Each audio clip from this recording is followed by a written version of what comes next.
Scott Poindia, back again, beavertonpersonaltrainer.info, doing another Q&A session. And here we are talking about where I can find good information on a good fitness routine to prepare me for basic training in the Army. You can tell this is a real question because it's not formed very well. This is a topic that's near and dear to my heart because I was military, I was in the Navy. So let's go ahead and talk about this. So let me give you some tips on how to do this. If you're going into the military, you probably want to focus on mostly body weight stuff because they're not going to ask you to do a lot of strength training before of it. They're more interested in you being able to use your body weight stuff because a lot of their models are built around models that were used a long time ago. So not that there's anything wrong with that, but if you want to succeed in doing what the military or the Army is asking you to do, then you want to work for muscular endurance. They are asking you to do a lot of push-ups and sit-ups and pull-ups. So these are the kind of things you need to focus on when you're training for the military.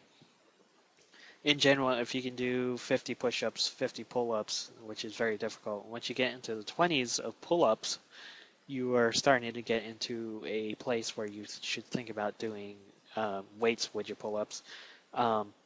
And you want to be able to do 50 sit-ups as well. They may ask you to do more, so whatever they ask you to do, you should try and double it to make sure that you have extra oomph in your muscular endurance that you can do whatever they ask you to do. I would also, as long as you don't have high blood pressure, because blood pooling in an isometric exercise can cause fainting or death. It's because of the sudden rush through veins that already have a problem. Putting your blood through is not good for you.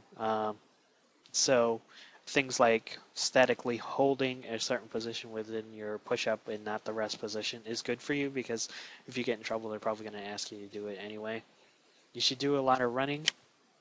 In general, I would say 5 miles continuously is probably pretty good at a time. I would follow a walking routine to get up to that level.